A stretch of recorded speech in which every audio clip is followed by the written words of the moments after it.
BJP কর্মীকে মিথ্যে মামলায় গ্রেফতার করেছে পুলিশ। এই অভিযোগ তুলে পশ্চিম মেদিনীপুর জেলার সবং থানার সামনে ধর্নায় বসল ঘাটাল লোকসভা কেন্দ্রের বিজেপি প্রার্থী হিরণময় চট্টোপাধ্যায়। এই ঘটনাকে কটাক্ষ করেছেন তৃণমূলের ব্লক সভাপতি আবু কালাম বক্স।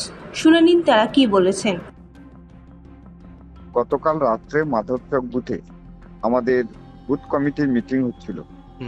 সেখানে বিজেপির বেশ কিছু দুর্বৃত্ত তারা বিভিন্ন সময় ওই এলাকাগুলো মানুষকে অত্যাচার করে মারপিট করে, তার প্রকৃষ্ট উদাহরণ মলয় এখনো অসুস্থ, গতকালকে 6 মাস 7 মাস পরে বাড়ি ফিরেছে।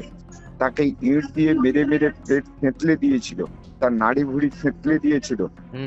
মানে বিভিন্ন জায়গায় চিকিৎসার পর লাস্ট এনআরএসে অপারেশন হওয়ার পর গত পরশুদিন বাড়ি ফিরেছে।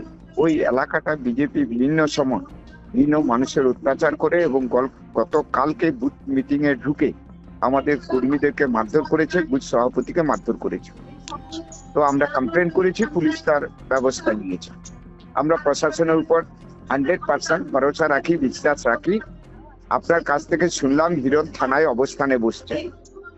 এখন বিজেপির নেতা কর্মীরা মানুষ না পেয়ে, সমর্থক না পেয়ে যদি পুলিশ প্রশাসনের কাছে বসে, সেটা প্রশাসন বুঝবে। আর বিজেপি দিশাহারা হয়ে গেছে, তার লোক নেই সঙ্গে। প্রচারে বেরোচ্ছে 10 জন 15 জন।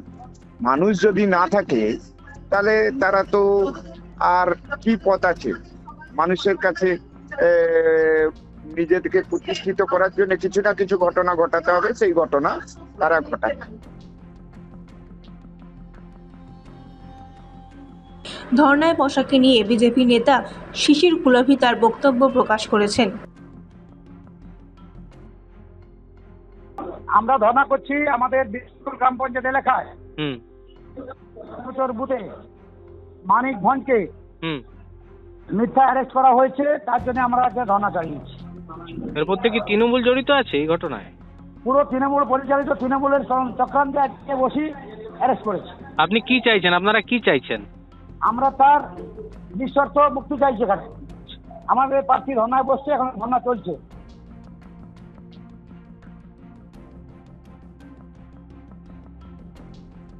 সকাল থেকে কোনো আইসিওসির কারো পাত্তা নেই, এসপি ফোন তুলছে না। আরে টেবিল অফিসার এসে বলছে আপনি ঢুকবেন না, আপনাকে ঢুকতে দেওয়া হবে না। আমার ছেলেরা আসার পরে আমরা ঢুকতে পেরেছি ভিতরে। বড় বড় টেবিল অফিসার কথা বলছে যে অ্যারেস্ট করেছি, বেশ করেছি। আরে 2 লক্ষ কোটি টাকা ফেরত দাও। 26,000 চাকরি চুরি হলো, তার কি হবে? Police officer, table officer. তোমার সঙ্গে এত যে ছেলে চাকরি মেয়ে চলে গেল, পুলিশ অফিসার, টেবিল অফিসার, কটা এফআইআর নিয়েছো? আমরা এফআইআর দিতে গেলে এফআইআর নেয় না। আর আমাদের বিজেপির কর্মীকে রাত 2টার সময় তুলে নিয়ে গেছে, আমাদের মানিক ভাইকে তুলে নিয়ে গেছে।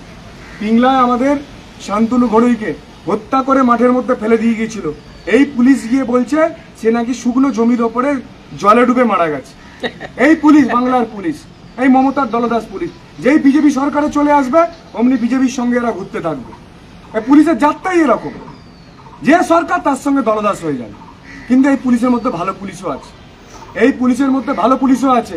এই সবং থানার পুলিশ অফিসাররাই আমাকে রাত্রিবেলা ফোন করে যে দাদা বড়বাবু এখানে গিয়ে হামলা করতে যাবে, বড়বাবু অমুককে আটকাবে, আপনি আপনার ছেলেকে বলবেন চলে যেতে। অনেক আটকেছে এইভাবে। এই সবং থানার অনেক পুলিশ অফিসার আছে যারা আমাকে রাত্রিবেলা ফোন করে, হোয়াটসঅ্যাপ কল করে বলে দাদা কিছু করার নেই, আমাদের ওসি আইসি এরা সব মমতার দলদাস, আমরা চাকরি করি, আমাদের নামটা যেন মিলে। ভালো পুলিশ আছে বলে এখনো বাংলা বেঁচে আছে, তাহলে তো বাংলায় আগুন জ্বলে যেত, সারা বাংলায় আগুন জ্বলে যেত।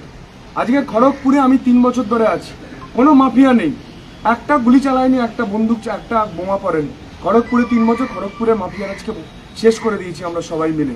আর আজকে আপনাদেরকে কথা দিচ্ছি, এই লোকসভা জেতার পরে এই যে সবং, পিংলা আর কেশপুরের এই পুলিশের যে অত্যাচার, জেতবার পর দেখবেন পুলিশ আবার আমার পিছনে পিছনে ঘুরবে।